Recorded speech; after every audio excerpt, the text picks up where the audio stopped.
अपने शहर की लेटेस्ट खबरों के लिए चैनल को सब्सक्राइब करें और बेल आइकन को दबाएं।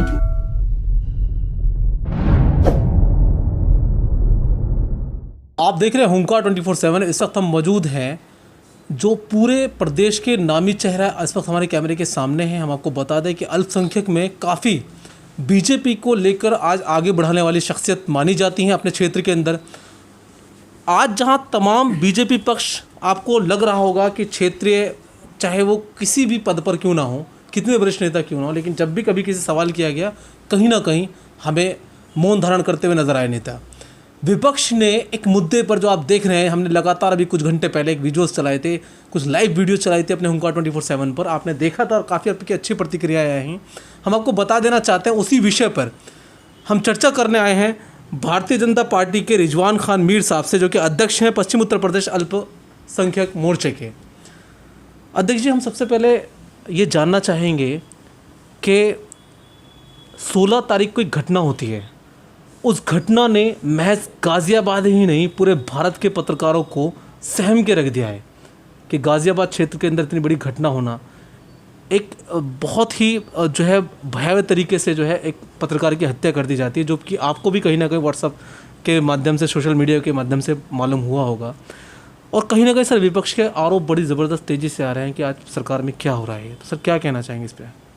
देखिए, सबसे पहले तो मैं ये कहना चाहूँगा कि मेरी पूरी की पूरी भारतीय जनता पार्टी और भारतीय जनता पार्टी की, चाहे वो केंद्र की सरकार है या उत्तर प्रदेश की सरकार है, वो पीड़ित और पीड़ित के परिवार के साथ पूरी तरीके से खड़े हैं। और जितना आक्रोश आज पत्रकारों में है, उससे कहीं ज़्यादा आक्रोश भारतीय जनता पार्टी के एक कार्यकर्ता में है, क्योंकि हमारा जो सपना है, भारतीय जनता पार्टी के एक कार्यकर्ता का जो सपना है, वो अपराध मुक्त भारत का सपना है, अपराध मुक्त उत्तर प्रदेश का सपना है। तो हम उस सपने को साकार करने वाले लोग हैं। इतनी बड़ी घटना हुई है, हम इस घटना की विमर्शना करते हैं, कड़े शब्दों में निंदा करते हैं, और ऐसी घटना समाज में ना हो उसके लिए जो भी कड़े कदम उठाए जाएंगे। आदरणीय योगी जी की सरकार है, बदमाश कान खोल के सुन लें। उनका जो काम कभी महीनों में होता था विपक्ष की सरकारों में, अब वो काम मिनटों में होने वाला है, और आपके सामने एग्जाम्पल आते रहे हैं और ये भी आएगा। तो सर इसके अंदर लेकिन अभी भी हमने परिवार से बात की, जो पीड़ित परिवार है, पीड़ित परिवार का कहना है कि जिसके अंदर मुख्य आरोपी है, जो शूटर है, वो अभी भी कहीं ना कहीं फरार है। देखिए कि 3 दिन इस घटना को हो गए हैं। जिस प्रकार से पुलिस की टीमें बनाई गई हैं, और यहाँ तक कि गाज़ियाबाद प्रशासन अपने आप में अति महत्वपूर्ण है, और गाज़ियाबाद प्रशासन ने घटना के तुरंत बाद 3 गिरफ्तारियाँ, उसमें महत्वपूर्ण गिरफ्तारियाँ उसमें कर ली हैं। तो निश्चित तौर पे वो ज़्यादा दिन छुप नहीं पाएगा। अभी आपके सामने एक वो विकास दुबे वाला मैटर हुआ, कितने दिन वो छुप सका है, तो ज़्यादा दिन हत्यारा छुप नहीं पाएगा, और पीड़ित के परिवार को पूरी तरीके से इंसाफ मिलेगा। ये आदरणीय योगी आदित्यनाथ की सरकार है। यहाँ कहीं भी कोई लाग लपेट किसी को बचाने की कोशिश कोई बड़े से बड़ा दिग्गज भी नहीं कर पाएगा।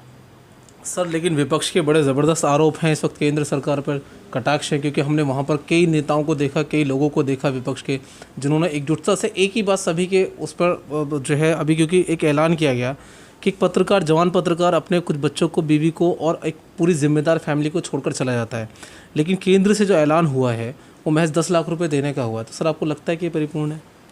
देखिए, सरकार की अपनी व्यवस्थाएं होती हैं। ऐसा नहीं है कि ऐलान हो गया, एक जगह से हो गया। हमारे यहाँ मुख्यमंत्री राहत कोष भी है, हमारे यहाँ डीएम के पास भी कुछ पावर सुनिश्चित होती है, हमारे पास विधायकों की निधि होती है, सांसदों की निधि होती है, और उन्हें स्वेच्छा से कहीं इस प्रकार की जो घटनाएं आती हैं, चाहे वो प्राकृतिक आपदाएं आती हैं, वहाँ अपनी निधि का इस्तेमाल करने का पूरी तरीके से मौका मिलता है। ये तो आंतरिक मदद जिसकी घोषणा हो जाती है वो तत्काल मदद होती है।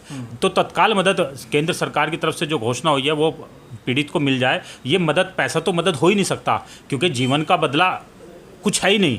एक परिवार का चलाने वाला वो चला गया, सिरमौर चला गया, एक परिवार को मुखिया चला गया, तो वो उसके बदल अगर करोड़ रुपया भी कोई सरकार दे दे तो वो उसका बदला नहीं है। लेकिन ये एक व्यवस्था होती है कि परिवार का लालन पालन हो जाए, परिवार का भरण पोषण हो जाए, परिवार संभल जाए। तो परिवार संभल जाए, इसके लिए ईश्वर से हम दुआ भी करते हैं, प्रार्थना भी करते हैं, और पीड़ित परिवार के साथ हम पूरे तन मन धन से समर्पित भाव से खड़े हैं। ईश्वर उन्हें ये दुख और ये कष्ट सहने की शक्ति दे, ये प्रार्थना ईश्वर से भी करते हैं।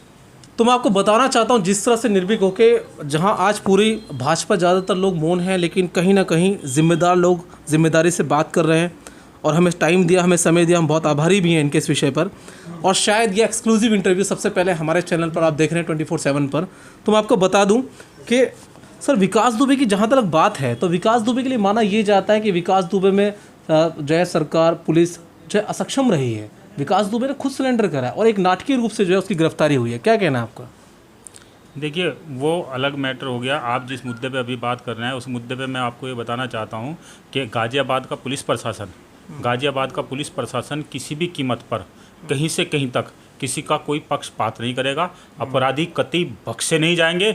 योगी आदित्यनाथ की सरकार है, जिस भी बिल में छुपा होगा अपराधी को ढूंढ लिया जाएगा और चंद घंटों में, मैं महीनों और दिनों की बात नहीं कर रहा हूँ। ये भाजपा की सरकार है लेकिन यहाँ प्रशासन पूरी तरीके से मुस्तैद है और कलानिधि नैथानी जैसे हमारे पुलिस कप्तान हैं, मनीष जी जैसे हमारे एसपी सिटी हैं, ये सब लोग ये लगे हैं और इसका खुलासा जल्द से जल्द होगा। ये घंटों में होगा, इसमें समय नहीं लगेगा।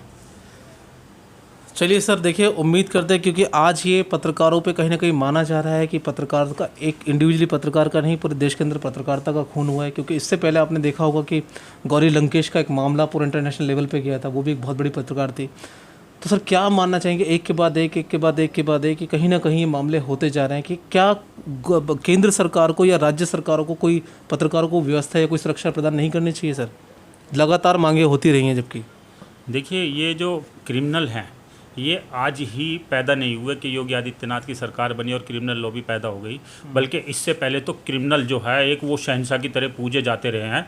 चाहे वो आप मुख्तार अंसारी का नाम ले लो या अन्य और कोई कई डॉन रहे हैं, लेकिन आज समय आ गया कि डॉन ख़त्म हो रहे हैं और कानून का राज स्थापित होगा।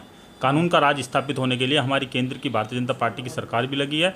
कानून का राज स्थापित करने के लिए हमारी उत्तर प्रदेश की सरकार भी, माननीय योगी आदित्यनाथ जी की सरकार भी लगी है। पहले पूर्व में सरकारें क्या करती रही, वो तो गुंडों को पालती रही, आश्रय देती रही, किडनैप होते थे, किडनैप बिकते थे। पहले सरकारें क्या करती रही, हत्याएं होती थी, सुपारी किलिंग होती थी। लेकिन आज बदमाशों के भीतर भय है। मैं निश्चित तौर पे कहना चाहता हूँ ये जिसने भी घटना को अंजाम दिया है वो आज खून के आंसू रो रहा होगा, कहीं पड़ा हुआ फड़फड़ा रहा होगा, वो तड़फ रहा होगा कि उसने क्या गलती की है, वो ऐसे फड़फड़ा रहा होगा। लेकिन आज भारतीय जनता पार्टी की सरकार में एक भी बदमाश बचने वाला नहीं है। देखिए बहुत बड़ी बात कही है आपने और मैं आपको बता देना चाहता हूँ, तमाम अपने व्यूअर्स को, लाखों करोड़ों व्यूअर्स को कह देना चाहता हूँ और तमाम अपने पत्रकार बंधुओं को, सहयोगियों को भी ये आश्वासन दिखा रहा हूँ जो दे रहे हैं अध्यक्ष जी। और ये मौजूदा सरकार के, क्योंकि विपक्ष नहीं है, ये रोटियां सेकने वाली बात नहीं है, क्योंकि कहीं ना कहीं मौजूदा सरकार के लोग हैं, बहुत जिम्मेदारी से बात कहेंगे। क्योंकि जाहिर सी बात है पक्ष की सरकार के अंदर क्रिमिनल मामलों के अंदर बात करना अपने आप में बहुत बड़ी जिम्मेदारी मानी जाती है। अब देखने वाली बात यह होगी कि पश्चिम उत्तर प्रदेश के अध्यक्ष हैं और वो भी अल्पसंख्यक मोर्चे के, जो कि एक बहुत बड़ी विंग होती है, बहुत बड़ी जिम्मेदारी मानी जाती है। अब ये मामला इनके कहने के बाद कहाँ तक ये और भी ज़्यादा जो अभी जितने लोग एक्टिव हैं उसका कहाँ तक फ़ायदा होता है और इस पीड़ित परिवार को कहाँ तक जो है इसके इन सभी चीज़ों का लाभ मिल पाता है, ये देखने वाली बात हो कि हम लगातार इस मुद्दे पर बने रहेंगे और लगातार आप तक खबरें पहुँचाते रहेंगे। बने रहिए होमकार 24/7 के साथ। अपने शहर की लेटेस्ट खबरों के लिए चैनल को सब्सक्राइब करें और बेल आइकन को दबाएं।